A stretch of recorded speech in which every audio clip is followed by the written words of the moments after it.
हमारे बीच में बहुत ही आदरणीय माला हल्के से जो लगातार 5 बार हरियाणा के जो वरिष्ठतम जो विधायकों में से एक है और हुड्डा साहब के जो हमेशा जो हमेशा साथ जो चले हैं हमारे बहुत आदरणीय जगदीश गणेश जी, साथ लगते हैं खरकोटा हल्के से वो भी तीसरी बार विधानसभा में पहुंचे हैं। हमारे भाई बहुत ही संघर्षशील साथी हैं भाई जयवीर वाल्मीकि जी। ईशाना हल्के से जो हमारे भाई इस बार जीत के और हरियाणा के जो कैबिनेट मंत्री थे वहां से उनको हराकर बड़े भारी बहुमत से ईशाना हल्के से लगभग 40,000 वोट से जीत के आए हैं भाई विधायक जयवीर वाल्मीकि जी। साथ लगते सभी दो हल्के से जो इस बार जीत के विधायक बने हैं हमारे भाई और संघर्षशील साथी हैं सुभाष गांगुली जी। हमारे बीच में हमारे पूर्व विधायक सुल्तान सिंह जडोला जी, हमारे पूर्व विधायक और बहुत संघर्ष के हमारे साथियों का साथ में भी सुखबीर फरमाना जी, जो अपना जिनका काम नहीं है तो बांध है, काम है, एक ही बात है। हमारे सुरेंद्र भैया जी, जाट संस्था सोनीपत के हमारे प्रधान जी हैं जितेंद्र कांगड़ा जी, हमारी जो है लंकी कमला रावत जी, हमारी बीच में हमारी बहुत सी कम्युनिटी का नाम मेरे को लग रहा है एक वालों कितने नाम छूटने पड़ेंगे और जो इस टाइम इलेक्शन का टाइम है किसी का नाम छूट गया तो कोई जहर सुना जाए। तो सभी पूरे बड़ौदे हल्के की टीम, पूरे बड़ौदे हल्के के सभी जो है साथी में जो उपस्थित हैं, जो सारे हमारे बहुत टीम के जो मजबूत साथी हैं सारे, और जो है अपने गांव के आवली गांव के सभी मेरे पिता के समान बुजुर्ग नौजवान साथी, माता शक्ति माताएं बहनें, सबसे पहले मैं पूरे अपने आवली गांव का मैं बहुत बहुत आप सबका धन्यवाद करता हूं कि गांव में आज इतना जो मान सम्मान स्वागत और कई घंटे जुलूस, मैं तो माजरा मोड़ से जब पूरा आवली गांव खड़ा मिला माजरा मोड़ पे तो मैंने ये पूछा मगर ये माजरा है काबली है, बोला कि माजरा ही है। तो वहां से लेकर इतना जो है मान सम्मान किया जिससे भाई तो खूब लगा, मगर इतना आशीर्वाद यहाँ से मिला और एक शुरुआत हुई है। अभी तो ये जो इलेक्शन है बड़ौदा की इसकी शुरुआत हुई है और आपका यहाँ पे जो बड़े बुजुर्ग का आशीर्वाद मिला है ये आशीर्वाद पार जाएगा, रंग लेके आएगा। यहाँ से आपकी जीत होगी और हरियाणा के अंदर बदलाव की लहर, हरियाणा में बदलाव की लहर, ये जो 6.5 साल जिस सरकार को हरियाणा की जनता ने 6.5 साल दिए, जिस सरकार ने 6.5 साल में केवल हरियाणा का नुकसान किया, कोई एक काम भी 6.5 साल में जो सरकार नहीं बता सकती। आज हरियाणा की अर्थव्यवस्था तने में, अर्थव्यवस्था को पटरी से उतारने का काम हुआ, विकास को हरियाणा की पटरी से उतारने का काम हुआ, हरियाणा के भाईचारे का आज पहुंचाने का काम हुआ। ऐसी सरकारें 6.5 साल से चली। आज मैं समझता हूं कि पूरे हरियाणा ने मन बना लिया है कि इस सरकार की छुट्टी करनी है और पूरा हरियाणा एक उम्मीद से, आशा से बड़ौदा की तरफ देख रहा है कि बड़ौदा का जो नतीजा आएगा, जिस तरफ बड़ौदा चलेगा उस तरफ हरियाणा चलेगा। और मुझे विश्वास है कि जो बड़ौदा है ये हरियाणा के लोगों को के विश्वास पे न सिर्फ पूरा उतरेगा मगर रिकॉर्ड तोड़ यहाँ से कांग्रेस पार्टी की आपने देखा। मैं दो तीन बातें आपके बीच में कहना चाहता हूँ, ज्यादा लंबी बात या भाषण नहीं, क्योंकि गांव के अंदर मेरे को पता चला कि गांव के अंदर 30-40 प्रोग्राम है और मैं किसी ने कोई जहाँ कहोगे चल पड़ूंगा गाँव में, और भी किसी कोई और भी कोई कहेगा तो वहां भी चल पड़ूंगा भाई। कभी तो भाई कह दो कोई ये नहीं कि भाई इसके जा रहे हैं उसके नहीं। गांव में भाई सारा गांव बराबर है, छत्तीस बिरादरी सारे अपने काका ताऊ हैं, भाई हैं। जित कहोगे जहाँ कहोगे उन्हें ले चलियो। चाहे भाई आया आया तो इतने बजे हो जाऊंगा गाँव की मध्यता करके भेजो अपना गाँव है कोई मतलब, तो उसमें खूब टाइम लगेगा। तो इसलिए ज्यादा लंबी स्पीच या भाषण नहीं है। आपको पता आपने देख लिया 6.5 साल पहले सरकार लोगों ने बदली थी, हरियाणा की इनको मौका मिला, मगर इन 6.5 साल में क्या हुआ आपके सामने? जो प्रदेश 2014 में विकास दर में नंबर 1 था, कृषि विकास दर में नंबर 1 था, कृषि उत्पादकता में नंबर 1 था, निवेश दर में नंबर 1 था, निवेश हो रहा था इस प्रदेश में। ठीक बात है, गरीब के लिए, मजदूर के लिए जो कल्याणकारी योजनाएं थी उसमें पूरे देश में सबसे आगे हरियाणा का नाम होता था। मनरेगा की दिहाड़ी भी सबसे ज्यादा थी। अगर किसान का दाम सबसे ज्यादा था तो मनरेगा की दिहाड़ी भी सबसे ज्यादा थी हरियाणा के अंदर। और सब देश में खेल खिलाड़ियों के मान सम्मान में सबसे आगे था। आपके सामने देश में सबसे तेजी से बढ़ते हुए प्रदेश के रूप में जाना जाता था। इन 6.5 साल में आज रिपोर्ट आई है सीएमआई की, centre for monitoring Indian economy, पिछले हर महीने की रिपोर्ट आती है। पिछले 8 महीने से वो प्रदेश बेरोजगारी में नंबर 1 पे है देश में। बेरोजगारी में नंबर 1 पे, ये नहीं कि भाई दूसरा नंबर वाला नजदीक है। 33% बेरोजगारी आज की रिपोर्ट में बता रहा हूँ। 33% बेरोजगारी हरियाणा में, यानी कि हर तीसरा व्यक्ति हरियाणा में बेरोजगार। और दूसरे नंबर पे त्रिपुरा है जिसकी 25% वहां पे बेरोजगारी। त्रिपुरा जो कि बर्मा बॉर्डर पे, हम दिल्ली के 3 तरफ हैं। यूपी में हमसे ज्यादा रोजगार, बिहार में ज्यादा रोजगार, जम्मू कश्मीर भी हमसे ज्यादा, मतलब बेरोजगारी में जम्मू कश्मीर में भी कम बेरोजगारी, सारे प्रदेशों से आगे हरियाणा को निकाल। ये उपलब्धि है खट्टर सरकार की। आज बेरोजगारी में नंबर 1, विकास में नंबर 1 हुआ करते हैं, बेरोजगारी में नंबर 1, अपराध में नंबर 1 पहुंचने वाले। और क्यों? क्योंकि हमारी अगली पीढ़ी जो हमारे भाई हैं उनको अपने भविष्य को लेकर ये दोनों चीजें जुड़ी हुई, उनको आज भविष्य को लेकर उनको अंधकार दिखाई देता है। किसान की दुर्दशा, किसान की गिरान माटी इतनी हुई सरकार में, मैंने अपने मेरी समझ में इतनी ज्यादा असंवेदनशीलता किसान के प्रति किसी देश की किसी और सरकार ने नहीं दिखाई जितनी इनने। 6 साल तक हर सीजन में खरीद के लिए किसान को दर दर ठोकरें खानी पड़ी। भाव कहा था कि बढ़ा कर देंगे, आमदनी दुगनी करेंगे। आमदनी तो दुगनी तब होगी जब भाव दुगने होंगे। भाव तो बढ़ा ही नहीं, खर्चा दुगना कर दिया। डीजल बढ़ा दिया, यूरिया बढ़ा दिया, कीटनाशक दवाओं पे जीएसटी ठोक दी, ट्रैक्टर के पार्ट पे जीएसटी ठोक दी। किसान का खर्चा लगभग दुगना कर दिया, भाव बढ़ाए नहीं, किसान पे कर्जा दुगना चढ़ गया। हर सीजन में खरीद के लिए भी दिक्कत, और खरीद के बाद जो है दाम की दिक्कत, पानी की दिक्कत। नहर के पानी में आपसे पूछता अपने गांव से, आपने देखा 6.5 साल इस सरकार में गांव में जितना पानी अपनी सरकार में आया करता, उसके आसपास पानी ये देते हैं कि नहीं देते आपको पता है? पानी किसान के लिए हर तरीके से चौतरफा किसान पे मार। इसी तरीके से गरीब आदमी, मजदूर आदमी, जितनी भी कल्याणकारी योजना चल रही थी सब पे ग्रहण लगाना का काम इस सरकार में। और 100 गज के प्लॉट की योजना बंद होगी। मकान आया करते अपनी सरकार में, मकान खत्म कर दिए।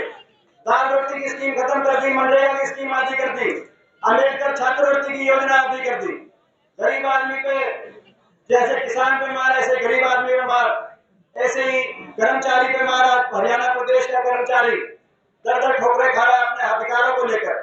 वायदे किए थे कि भाई जो है जो रिटायरमेंट एज 60 करेंगे, पंजाब पेंशन लागू करेंगे, पुरानी पेंशन स्कीम लागू करेंगे। सारे वायदे जो है भूल गए, सारे वायदे भूल गए और कर्मचारी, किसान, गरीब, मजदूर सबका बुरा हाल किया। खैर उसके बाद ये भी बात सही है कि उसके बाद विधानसभा चुनाव हुए, 1 साल हो गए। विधानसभा चुनाव में लोगों के साथ छल किया, मीडिया के माध्यम से 75 सीटें आ रही है, यह बात थी ना, 75 सीट आ रही है, सरकार एक तरफा बीजेपी की बन रही है, कांग्रेस कहीं मुकाबले में नहीं है, यह बात थी ना। सारी मीडिया कि भाई लोगों का मन नहीं था इस सरकार में, लोग नहीं चाहते थे इनको दोबारा मौका देना, मगर मीडिया ने और उससे पहले लोकसभा चुनाव में जिस तरीके से इन्होंने, उनको पता था कि रोहतक और सोनीपत 2 सीट की तरफ प्रदेश देख रहा है, अगर 1 सीट भी निकल जाती है उसी दिन फैसला हरियाणा का हो जाना था, हरियाणा के अंदर सत्ता परिवर्तन की तरफ हरियाणा बढ़ जाता। मगर इन्होंने हर तरीके के जो कर सकते थे, शाम दाम दंड भेद, मैंने लोकसभा चुनाव लड़ा रोहतक का और मैंने देखा जिस तरीके से शाम दाम दंड भेद जो कर सकते थे, सत्ता का सरकार का दुरुपयोग पूरी सरकार झोंक दी। केंद्र की सरकार, प्रदेश की सरकार, प्रधानमंत्री 3 बार आए, प्रधानमंत्री जी 3 बार बनारस अपने लोकसभा क्षेत्र में भी नहीं गए, मगर 3 बार रोहतक आए कि तो ये सीट किसी तरीके से सब कुछ झोंक के पहले उस नतीजे को प्रभावित करने का प्रयास किया। उसके बाद विधानसभा चुनाव में मीडिया को लगा दिया कि भाई 75 सीट आ रही है। इलेक्शन से 3 दिन पहले सर्वे आया एबीपी न्यूज में कि 83 सीट बीजेपी आ रही है, कांग्रेस की 2 सीट है। और इस वजह से जो है, इस सब के बावजूद लोगों ने साथ दिया, लोगों ने बहुत आशीर्वाद दिया। जब नतीजा आया विधानसभा में के नतीजे में, तो केवल 4200 वोटों का अंतर बीजेपी और कांग्रेस में, केवल 4200 वोट, 4200 वोट कुछ नहीं होती, एक गांव में 4200 वोट जाती है, 4200 पूरे प्रदेश में केवल 4200 वोटों का अंतर रहा। 4200 वोट कांग्रेस की और आती तो 5 सीट, हम 36 पे थे, बीजेपी 35 पे थी, हमारी सिंगल लार्जेस्ट पार्टी होती। मगर वो नतीजा ठीक है, तो बीजेपी आगे हो सकती है, मगर वो बीजेपी की सरकार में मोहर नहीं लगी थी विधानसभा में, क्योंकि सरकार की कार्यशैली का चेहरा उसके मंत्री होते हैं। आपने देखा विधानसभा चुनाव में 12 में से 10 मंत्री, अगर सरकार ने अच्छा काम किया होता तो उनके मंत्री जीतने चाहिए थे, मैं गलत तो नहीं कह रहा।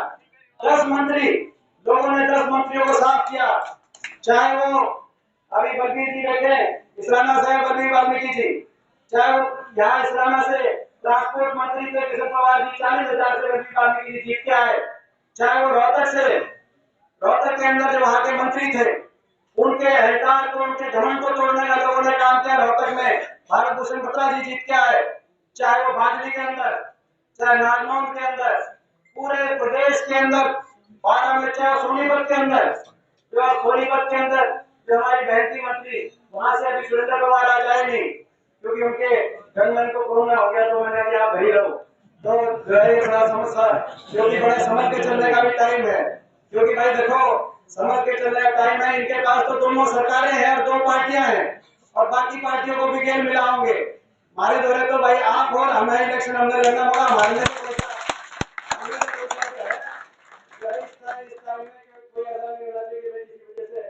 इनको बहाना मिल जाए कि आपको आने नहीं देंगे, तो भाई तो इसीलिए तो खैर, तो सोनीपत से भी ये नतीजा है, सारे प्रदेश में 10 मंत्रियों को लोगों ने हराया मात्र 4200 वोटों से, सब कुछ करने के बावजूद। और उसके बाद भी अल्पमत में सरकार थी, अल्पमत में सरकार थी, जेजेपी पार्टी को कुछ सीटें आई, और हमने कहा, हुड्डा साहब ने कहा कि भाई ये जो आप कह रहे हो 5100 पेंशन और 75% हरियाणा के युवाओं को रोजगार और किसान का कर्जा माफ, ये तो हमारे मैनिफेस्टो में है। रोहतक रैली में मैंने जब घोषणा कर दी थी, उसके बाद आपने अपने घोषणा पत्र में डाला है।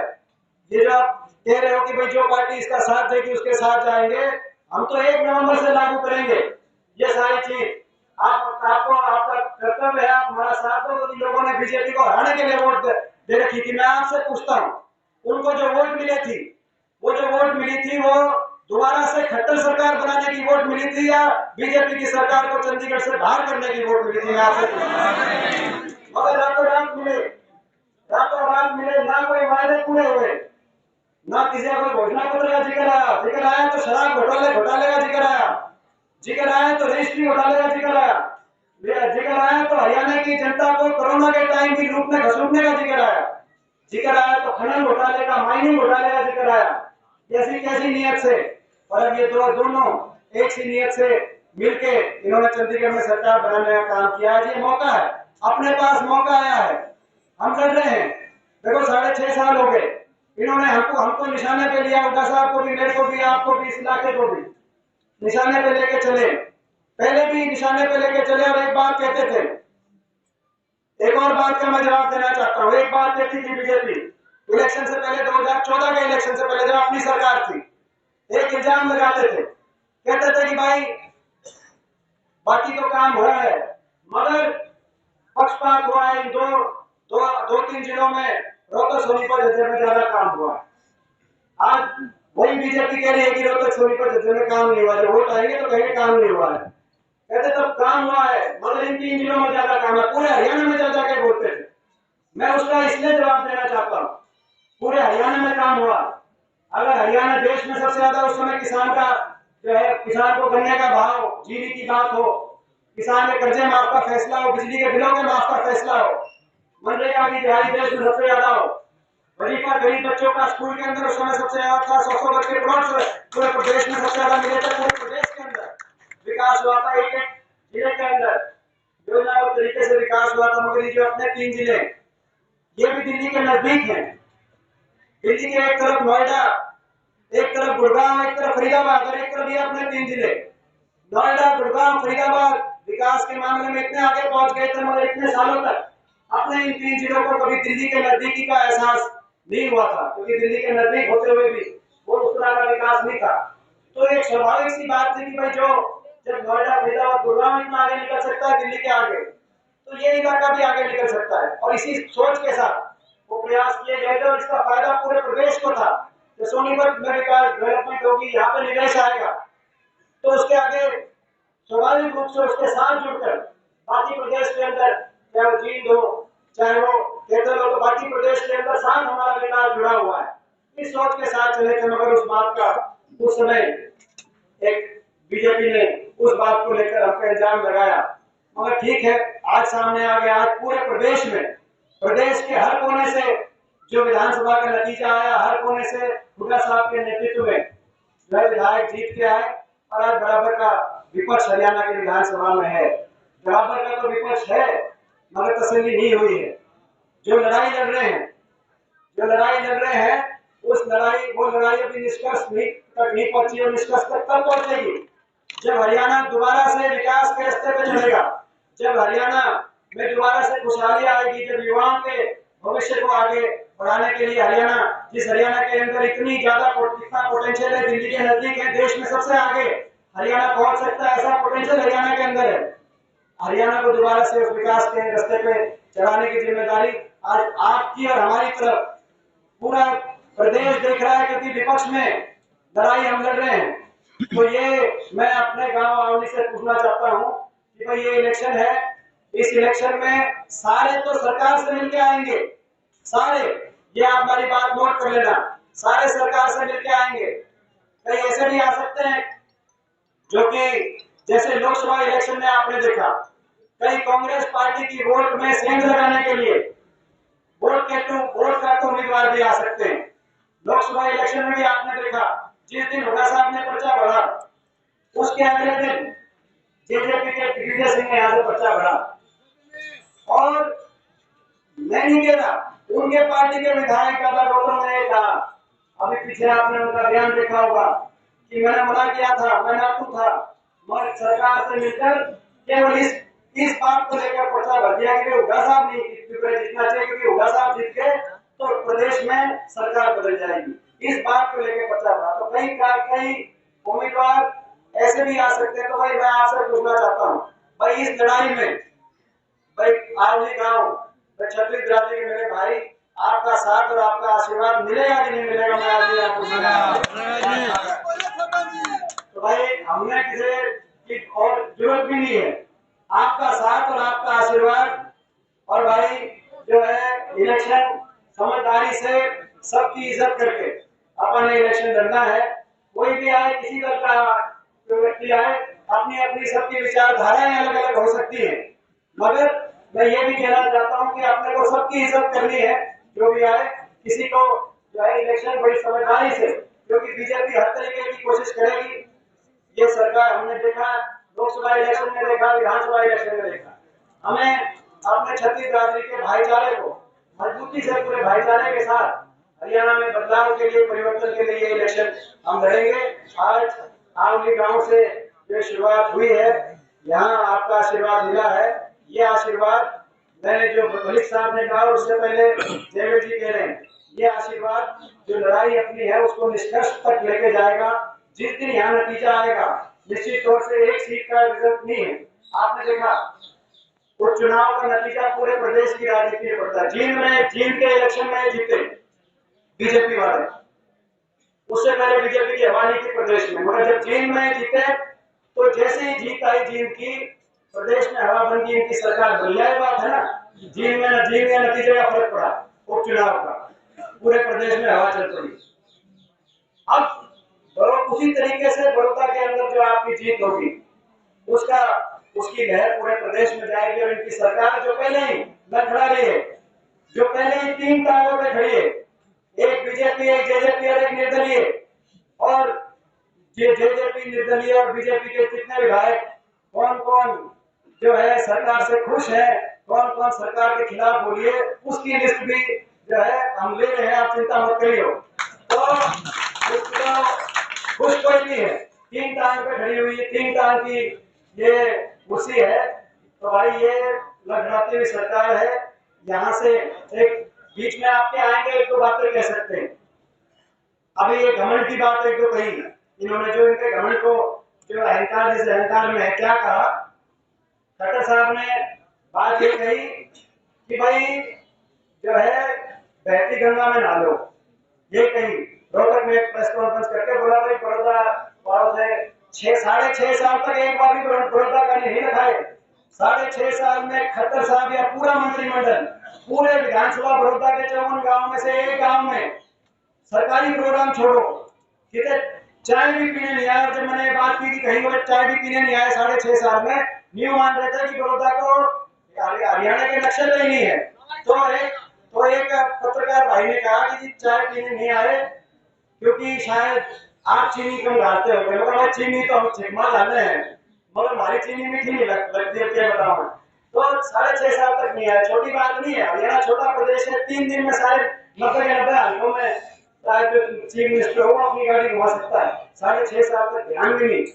अब आए और आगे कहा कि भाई गंगा नहा लो और खीर खा लो। तो भाई किसी गंगा किसी खीर, आप चेक करना, गंगा और खीर की बात मैं बताऊं आपको, आप चेक करना जींद में जाकर। 2 साल पहले उपचुनाव था जींद में, तो ये बैठे मंदिर जींद का बैठा है, 2 साल पहले उपचुनाव था जींद में।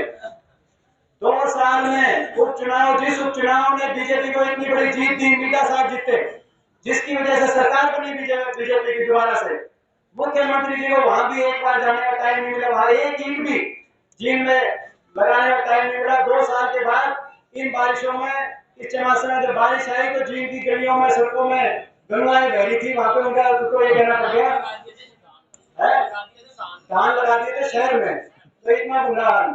और भाई और तसल्ली करनी है तो भाई करनाल जाके भी तसल्ली कर लियो। ये मैं कह रहा था ना कि 12 में से 10 मंत्री हार गए थे, वो तो टीवी ने जचा दी थी कि इनकी सरकार आ रही है। ना तो करनाल भी हो गया था काम, अगली बार देख लो करनाल भी हो गया काम, आगे भी हो गया था। तो ये अपना ऐसी। और दूसरा बयान दिया, क्या बयान दिया दूसरा मुख्यमंत्री जी ने और इनके मंत्रियों ने, जो अपना यहाँ पे जिनकी ड्यूटी लगी हुई, क्या बयान दिया, एक सीट से फर्क नहीं पड़ता। ऐसा क्या घमंड है कि एक सीट से फर्क नहीं पड़ता? एक सीट से बहुत फर्क पड़ता है। हमारे लिए तो सबसे जरूरी है सीट है, हमारे लिए धरती का भी चल रही है, हमने तो इसी सीट से फर्क पड़ता है भाई, इनमें नहीं फर्क पड़ता होगा, मगर एक सीट से कितना फर्क पड़ता है इस इलेक्शन का नतीजा दिखाएगा। देखो जीत अपनी निश्चित है, अगर मुकाबले में जीत हुई तो ये कहेंगे कि भाई हुड्डा साहब और दीपेंद्र अपने घर में ही मुकाबले में, यहीं पे मुकाबले में, तो भाई आगे क्या करेंगे ये मामले को मीडिया के माध्यम से। और भाई अगर जीत अच्छी हुई तो मैं आपको एक विश्वास दिला सकता हूँ, मैं ये नहीं कहता कि भाई कब कितनी जल्दी, पर मैं ये विश्वास दिला सकता हूँ वो जीत बड़ौदा वाली जीत रोहाना नहीं रुकेगी। वो पानीपत नहीं रुकेगी, चंडीगढ़ जाएगी, आने वाले समय में बदलाव लेके आएगी। ये बात का विजन है। तो आप सबसे आशीर्वाद लेते हुए गांव में 40 प्रोग्राम हो रहे हैं, 17 गांव का भी प्रोग्राम है। मुझे पता होता कि भाई गांव में इतना लाड प्यार प्रेम और आशीर्वाद मिलेगा, तो मैं 7 गांव का प्रोग्राम में ही रखवाऊंगा। मैं जितना भी होगा भाई पूरा जैसे मैंने कहा